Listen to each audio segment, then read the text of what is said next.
You're not only someone who understands money, understands the finance industry, but you understand people, you understand companies. You've had an early hand in so many incredibly successful companies like Dropbox, Robinhood, Lyft.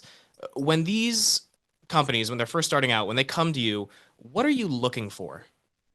Great question. So it depends on the stage. So for early stage companies, it's about three things and only three things. They don't have revenue. They don't have a product. They don't have a team. They don't even have a customer, right? At most stages, this is just kind of idea, conceptual, and they're building something. So take a wild guess at what their valuations are. They don't have a valuation because the way to calculate valuations is using a discount cash flow model or revenue multiples or any of the other financial metrics. So what we do is we actually value the founder himself or herself, then the team they've been able to assemble, and then the traction they've been able to accomplish with very little. Let me give you an example. If you, Drew, were starting a new e-commerce company and you were going to name it Drew Commerce and you went to market and you said, I'm raising $10 million, people will say, probably not interested. Your area of expertise is probably not e-commerce. You'll probably get money from family, friends, and fools, but you won't really get a lot of money because you don't have a lot of traction in that particular space. But if a guy named, let me see here, Jeff Bezos decided to raise a new e-commerce company and he had the exact same idea as you, what valuation do you think he would get compared to you?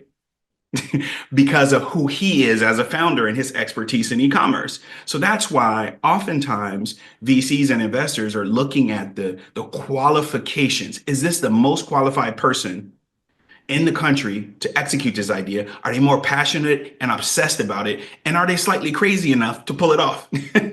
So when you get to growth stage, you start looking at KPIs. They have revenue. How fast is their revenue growing? We look at compounded annual growth rate or CAGR of revenue, month over month growth. How many customers? How quickly are the customers growing? What is the cost to acquire customers? What is the lifetime value of that customer?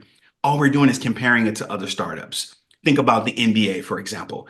The max contract guys have the highest points per game, rebounds per game, assists per game. We're trying to find the equivalent of that in our particular industries. And then last but not least, in late stage, these companies are already worth $1 billion to $20 billion. They're already doing hundreds of millions or billions in revenue. It's really about price. One thing I learned on Wall Street in 2000 when I first joined Goldman Sachs was there's no such thing as bad deals. It's just bad prices. So when you're dealing with massive companies who are already profitable and dominant, you really have to underwrite the transaction to get the desired return you want.